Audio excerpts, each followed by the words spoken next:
Tifosi de la Roma, Internet Buonasera. Vous écoutez Roma Locuta, votre podcast audio 100% AS Roma. Ce soir, pour ma compagnie, je suis avec Marshall de 13 Magazine. Bonsoir. Bonsoir, Rabal. Et Lucas 16, qui est avec nous également. Bonsoir. Bonsoir, Rabal. Chers auditeurs, avant de rentrer dans le vif du sujet de ce podcast, je voulais vous remercier parce que c'est vraiment incroyable, et vous aussi, cher membre qui est avec moi ce soir, mes chers auditeurs, vous avez été incroyables. On a fait plus de 400 vues en 2 jours sur le podcast de Gianluca Mancini. Je suis resté... j'ai pas de mots. Vraiment merci pour les retweets, pour les partages. J'ai vu des mentions sur Instagram. Merci vraiment à tous, parce que les intervenants en plus ce soir-là, ils étaient de qualité. De toute façon, les intervenants sont toujours de qualité. Je suis à chaque fois impressionné, mais vraiment merci beaucoup. 400 vues, Oui, en même temps, il faut reconnaître par rapport à ce que tu as dit. Moi, franchement, les podcasts, j'écoutais pas ça avant. Et c'est avec toi que j'ai découvert les podcasts. Je voyais, mais j'écoutais pas. Mais quand tu écoutes, on aime la Roma, mais quand tu écoutes tellement c'est bien fait, tu vas pas le temps passer, donc tu prends le temps d'y. La dernière fois que tu es venu, Marshall, on s'était régalé. Tu as fait de la pub et ça, je crois les podcasts, on est monté à 180 vues. C'était quand même incroyable, grâce à ton partage et de ta communauté. Et puis là, on a fait 400 vues, mais fou. Enfin, je suis encore abasourdi de ce résultat. Merci vraiment à tout le monde, et on va continuer. Je n'aime pas demander ça, c'est vraiment pas, c'est pas dans ma nature de demander ça. L'équipe, chers auditeurs, il manque 5 abonnés sur YouTube pour faire 100 abonnés. Voilà, donc s'il y a 5 personnes qui veulent bien s'abonner à la chaîne, ça coûte rien. Moi, 100 abonnés, je gagnerai absolument rien, mais c'est juste symbolique, parce que voilà, comme ça, au moins à 100 abonnés, j'ai des petites idées de surprise pour vous remercier de tout ça. Et voilà, donc si 5 abonnés, voilà, juste 5 abonnés veulent bien s'abonner à la chaîne, voilà, pour atteindre les 100 abonnés, voilà, symbolique. Les gars, on commence le sujet, c'est Jordan Verretou, qui est arrivé à la Roma ce matin. Il a passé sa visite médicale. Il est en prêt de 1 an, un prêt à 1 million. Et après, il faudra option d'achat obligatoire de 16 millions. Plus 2 millions de bonus. Plus de bonus, ouais, c'est ça, exactement. Messieurs, votre avis sur cette signature, sur l'arrivée de Jordan Verretou à la Roma? Moi, je trouve que la Roma mérite beaucoup mieux qu'un joueur comme ça. L'année dernière, on prend Nzonzi, champion du monde, pour une somme assez énorme. On en voit ce que ça a fait. Maintenant, Verretou... il sort d'une saison énorme avec la Fiorentina, ça s'était vu, hein. Ses prestations, quand même, elles ont été très bonnes, quand même. C'est 75 matchs, 15 buts pour un milieu de terrain, c'est pas mal du tout. Voilà, après, moi, j'ai déjà vu, avec Nantes, avec Saint-Etienne, et moi, il m'a jamais tapé à l'œil. C'est un joueur qui, pour moi, qui est pareil que Cristante et que Pellegrini. Nzonzi, c'est plus quand même devant la défense. Je pense que des joueurs comme ça, on trouve des beaucoup mieux. À ce prix-là, surtout, presque 20 millions d'euros. Sachant on allait peut-être prendre Barella, qui est l'un des plus grands espoirs italiens. Barella, à ce poste-là. C'était compliqué, Barella, ouais. Barella, c'était compliqué et tout le monde était en accord, sauf lui. Mais moi, passer de Barella à Verretou, pour moi, c'est pas. Ouais. Petraki, moi, je pense qu'on aurait trouvé mieux. On peut trouver mieux, en tout cas. Marshall? Moi, je vais aller dans le sens contraire de Lucas. Moi, je pense que Verretou, déjà, je valide. J'espère me tromper, en tout cas. Pourquoi Ouais, on espère tous. Mais pourquoi je valide Verretou? Parce que déjà, c'est pas un nom ronflant, parce qu'on a l'habitude de prendre des noms ronflants et après, il n'y a rien derrière. Mais Verretou, ne regardons pas seulement que le nom. Regardons les stats comme tu l'as mentionné tout à l'heure. Verretou, c'est quelqu'un, c'est vrai qu'il est indiscipliné, il prend beaucoup de cartons, Mais dans l'axe du jeu, dans le milieu de terrain, il est très bon. Et je pense que si on regarde les notes des joueurs les notes des joueurs de l'AS Roma, je pense qu'ils rentrent pratiquement parmi dans la saison, les 5 joueurs les mieux notés de l'équipe. Parce que j'ai regardé ce matin tout à l'heure. Et je ne veux pas que me baser sur ça. Moi, à Nantes, je suivais un peu. Je crois qu'il a joué avec la France Espoir. C'était l'un des joueurs d'avenir, hein, et c'est pas fini. À 26 ans, pour moi, 26 ans, c'est la maturité pour un joueur. Un milieu de terrain, pour un joueur, c'est 26 ans, c'est la maturité pour lui. Et depuis Nantes, il était en pleine ascension. C'est après qu'il s'est cassé la gueule à Aston Villa ou West Ham, je ne sais plus trop comme ça. Donc, il est passé par Aston Villa et il était en prêt aussi à l'AS Saint-Etienne. Oui. Voilà. Et donc, après, quand il est revenu en Italie, on voit que le gars, dans son jeu, il est dans une pente ascendante, en fait. Il est toujours mieux. C'est quelqu'un qui se blesse rarement, qui joue presque tous les matchs de la Fiorentina. Et moi, je pense que quelque part, il va beaucoup nous aider parce que, bon, déjà, dans le milieu de terrain, ça va fortifier plus le milieu parce que l'année dernière, le milieu de terrain, c'était beaucoup le problème de l'équipe et la défense. Donc, surtout la défense. Surtout la défense. Donc, je pense qu'il peut jouer devant la défense et il peut jouer en milieu axial. Donc, avec lui, n'oublions pas l'année dernière aussi qu'on avait un problème de turnover. On n'arrivait pas à mettre les joueurs, les remplaçants n'arrivaient pas à suppléer les titulaires quand on faisait appel à eux. Et moi, je pense que Verratti, dans ce poids-là, il va aider à la Fiorentina. Quand on voit la Fiorentina a fait une sale année, ben, lui, il était dans son registre, quoi. Dans son registre de l'année dernière, il était toujours bon. Donc, je pense que c'est quelqu'un qui peut apporter un plus. Et moi, je dis, bon, c'est pas un joueur qu'on prend en France ou dans un autre pays pour venir jouer. Il est déjà en Italie, il connaît déjà le championnat et ça peut beaucoup aider. Donc juste pour rajouter à ce que tu as dit, il a été vainqueur de la Coupe du Monde des moins de 20 ans. Avec, voilà. Avec, je crois, les Kurt Zouma et si je ne me trompe pas. Ouais, Zuma, la génération des Zuma, là. Verretou arrive, vous le voyez titulaire Non, pour moi, non. Non, pas du tout. En fait, tout dépend, parce que si on vend Nzonzi, on va être dans l'obligation d'acheter un autre milieu de terrain, parce qu'on perd des Rossi, donc on va dire que Verretou vient remplacer des Rossi. Donc Nzonzi, si ça va, on va devoir en reprendre un autre. Donc, il y a Diawara à ce poste de milieu défensif. Il y a Diawara en plus. À ce que j'ai vu, ce que j'aurais vu, ce serait que Cristante soit remplaçant. Alors ça, j'en suis pas sûr pour moi. Pour moi, non. Pour moi, avec Pellegrini et Diawara ou Cristante, que Verretou s'impose dans ce milieu-là. En plus haut, je vois bien Zaniolo, moi, en 10. Oui, Zaniolo, Pastore en 10, voire Pellegrini. Après, de toute façon, il y aura toujours un blessé, un suspendu ou un truc comme ça. Donc, Verretou aura beaucoup de temps de jeu aussi, ça je m'inquiète pas. Ça, j'en sais rien. Moi, pour moi, non.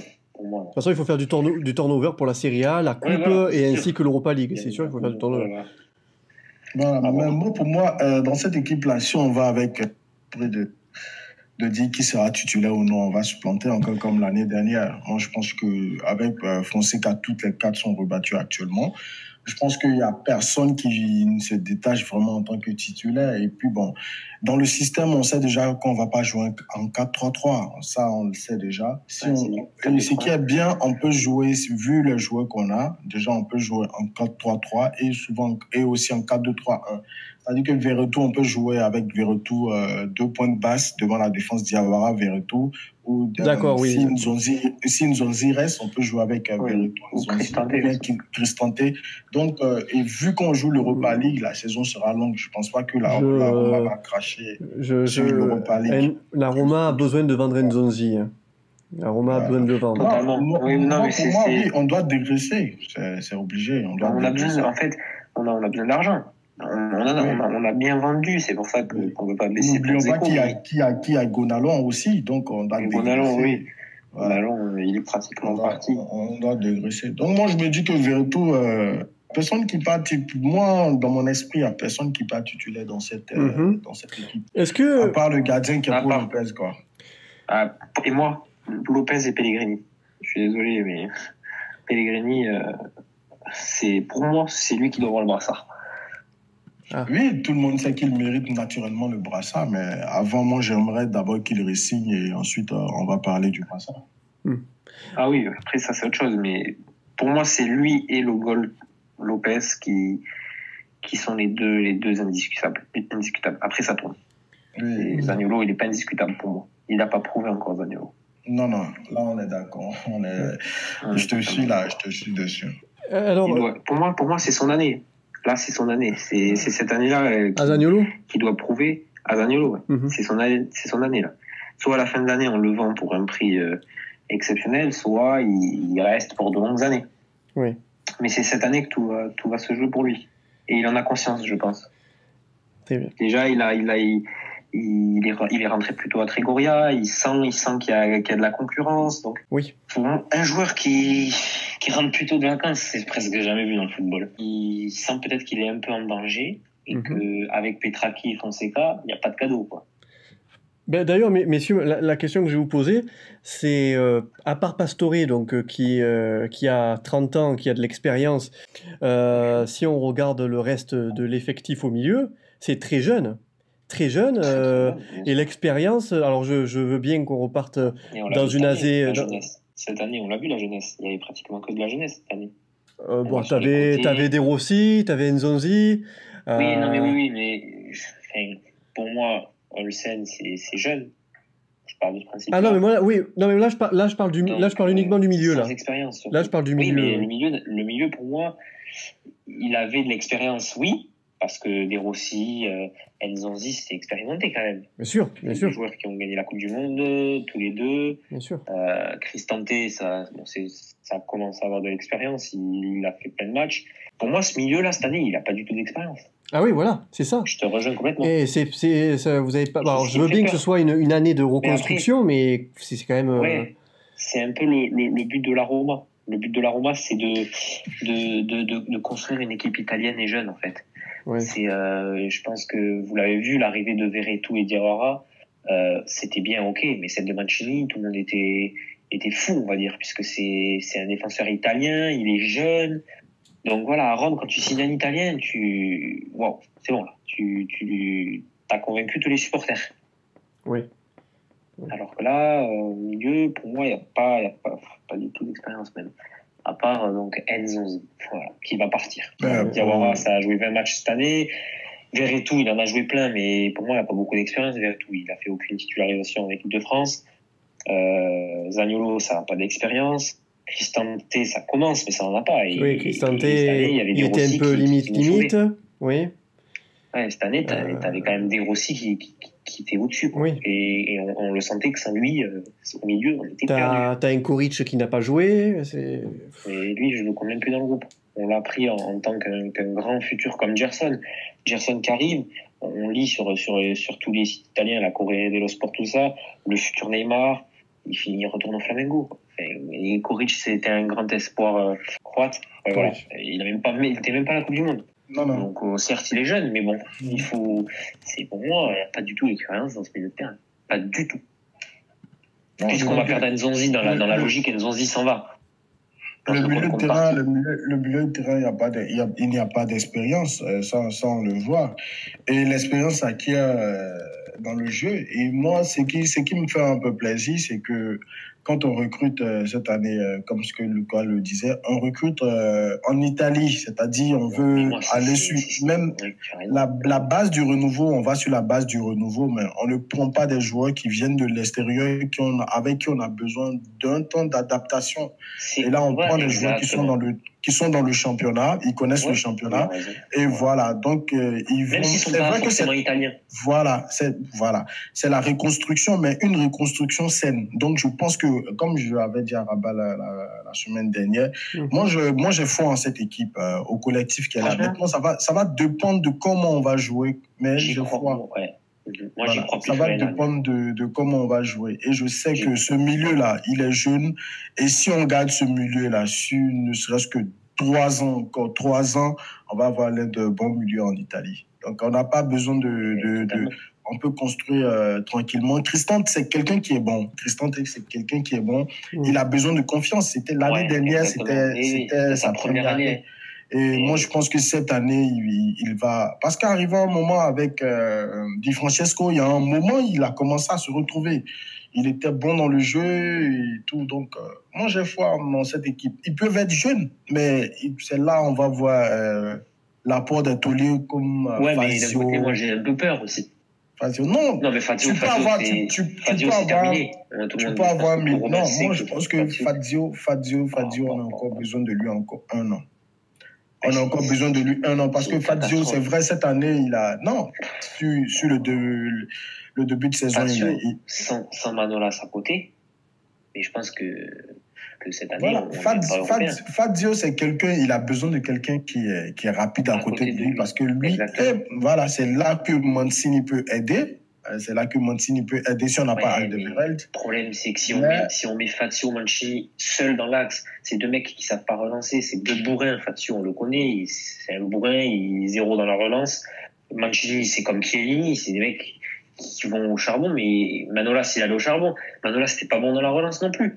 Alors que je pense que si Alderweireld vient, moi, Alderweireld, je l'ai vu juste cette année, et c'est le profil parfait pour moi à côté de Mancini. Et Fazio, qui sera obligé d'aller sur le banc. Mais de toute façon, ça tournera, comme on l'a dit tout à l'heure. Parce qu'il y a Juan Jesus aussi. Hein. Et en plus, il y a Juan Jesus, exactement. Ouais. Donc ce sont des jokers de luxe. Et en plus, ils sont là depuis longtemps. Donc, et peut-être, s'il le veut, mettre Kolarov dans l'axe. Non, mais Fazio, moi, je crois qu'on doit s'en séparer. Même si on doit s'en séparer, mieux vaut que ce soit en hiver. Parce que Fazio, sur la fin de saison, il a montré déjà qu'il avait la grinta. Même si ça n'allait pas, il avait l'envie. Il avait l'envie. Et ça va. Il y a des joueurs romains. Voilà. Joueurs de la Roma ont envie. Non, mais pas comme tout joueur de la Roma. Tu vas pas me dire un Dzeko comme ça l'année dernière, il a rien foutu. Tu vas pas me sortir un Dzeko. Non, mais totalement. Mais Dzeko, on a vu les années il jouait pour le maillot. Je pense que l'année dernière, il n'était pas du tout en confiance. Ça fait 2 ans que Dzeko n'est plus à Rome. Ça fait 2 ans qu'il est là physiquement. Non, je ne suis pas d'accord. Non, il est... Sur l'année où on bat Barcelone, pour moi, il est encore... Sur l'année où on bat Barcelone, Dzeko, si tu as regardé le championnat, Dzeko triait ses matchs en championnat. Mais il a tout le temps trié ses match, Dzeko. Il choisit ses matchs et il choisit ses moments de gloire. L'année dernière, pour moi, le mec, il met, je sais plus combien de buts en phase finale. Je crois en poule, combien il en met 6, je crois, non? Un petit quiz que je vous pose. J'ai vu ça sur Twitter. C'est AS Roma FR qui l'a proposé. Donc Jordan Verretou, c'est le 15e Français à porter le maillot de la Roma. Est-ce que vous pouvez me citer les 14 autres? Allons-y. Ouais. Moi, je te dis Candela. Candela, oui, bien sûr. Candela. Zebina. De la Roma. Zebina, ouais. Candela. Mexes. Dakou. Oui. On en a 5 là. Vous avez dit Candela, Zebina, Dakour, Mexes et Nzonzi. Ouais. C'est ça, 5 pour l'instant. Il y a quelqu'un. Verretou, ça en fait 15. C'est le 15. Oui, ça c'est le 15e, Verretou, oui. Gonalon. Oui, Gonalon, c'est ça. Ricardo Fati, lui, il est quoi, français ou sénégalais? Parce que non, il n'est pas français. Comment il s'appelle Defrel. Oui, Defrel, bien, oui. Allez, il a joué à Lyon. Tireur de coup franc à Lyon. Julie, oui. Julie. Il y a l'autre, Yanga Mbiwa. Oui, Yanga Mbiwa, exact, oui. Il a joué à Lyon. Jérémy Ménez aussi, bien. À Monaco. Et après, tireur de coup franc à Lyon. Oui, et il est à Rennes actuellement. Clément Grenier. Oui. Bien. Et il y en a un autre, c'est obligé. Il en manque combien, 2 ou 1 Il en manque 3. 3. Allez, c'était l'arrière gauche de l'équipe de France. Oui, Lucas Digne. Exactement. Il a joué à l'OM et à Monaco, milieu défensif. Milieu défensif OM Monaco. Et d'ici à combien de temps? À l'OM et à Monaco. Là, il est à Monaco, je crois encore. Hein. Il est à Monaco, là, actuellement. Ah, William Venker. William Venker. Il vient de signer à Toulouse. C'est pour ça que... D'accord, ok. Et bon, ben, l'autre, c'était le petit jeune défenseur Bianda. Bianda, oui. Ah, ben oui. Il y a beaucoup de Français, quand même. Ben, 14, 15, du coup, qui sont passés. Il y a quand même beaucoup de Français. C'était un bon quiz. William Bianda, mais il y a 4 Français, c'est ça? Il est toujours à la Roma. Roma. Il y a Defrel, Gonalon, Nzonzi, Verretou. Exact. Mais comme Bianda, on avait parlé d'un prêt à Nantes. Je pense que ça allait se concrétiser, là. Oui. En tout cas, il est pas dans la liste des matchs, hein, Bianda. Non, donc je pense que ça va se jouer à Nantes. Et puis, il n'était pas dans les plans. Non. Donc voilà, messieurs, écoutez, pour une fois que je tombe sur un débat avec uniquement 2 intervenants et qui ne sont pas d'accord pour le choix de Verretou, c'est... Non, pas d'accord. Oui, non, Verretou, tu sais, c'est ça. Ouais. Moi, je pense que Verretou, déjà, c'est quelqu'un... Moi, je pense que c'est le gars, il n'a pas un très beau jeu. Mais c'est un finisseur. Il marque beaucoup. Puis, pour moi, il va mouiller le maillot. Et c'est ce qu'il faut. Voilà, il va mouiller le maillot. Moi, je sais que... Et je pense que ça va le rendre beaucoup plus fort, sans déconner. Je pense que il va avoir une marge de progression. Et j'espère que mon avis tombe. Alors, j'espère que ce que je pense sur lui, ça sera que le contraire, parce que moi j'espère. Et quand tu regardes, moi j'ai regardé ses notes contre les grosses équipes. À part la Juve, je crois il a fait tout le temps de gros matchs contre les grosses équipes. Et donc je pense que la pression, ça il la connaît pas, quoi. Et puis qui sait, peut-être qu'en venant chez nous, il va faire de bonnes prestations, il sera en équipe de France. Oui, voilà, c'est la vitrine pour aller en équipe de France. Mais aussi, il faut penser que peut-être il sera pas bon. Oui, mais... Parce que là, Nzonzi, il est encore en équipe de France. Oui, mais Nzonzi... Non, il n'a pas été sélectionné la dernière fois. Mais voilà, il gagne la Coupe du Monde, il vient directement à Rome et il tombe au plus profond... Oui, mais après, il a été sélectionné... Monkey veut le reprendre à Séville. Monkey veut le reprendre à Séville. Non, Nzonzi, ça va, mais je pense qu'il y a eu un relâchement après la Coupe du Monde. Moi, je pense qu'il y a eu un relâchement après la Coupe du Monde. Moi, il n'a jamais été... À part à Séville. À Séville, c'était un bon joueur quand même. Il y a eu un relâchement. Peut-être, et je pense dans la logique que le championnat italien n'est pas fait pour lui. Le championnat, voilà, c'est pas fait pour lui. Oui. Voilà. C'est peut-être... En Espagne, c'est plus lent. C'est plus ça, parce qu'en Espagne, quand c'est différent.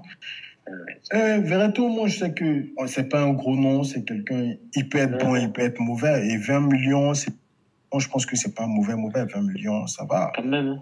Oui, mais c'est l'un des milieux, parmi les milieux potables et bons de la série A, il est parmi ces milieux-là.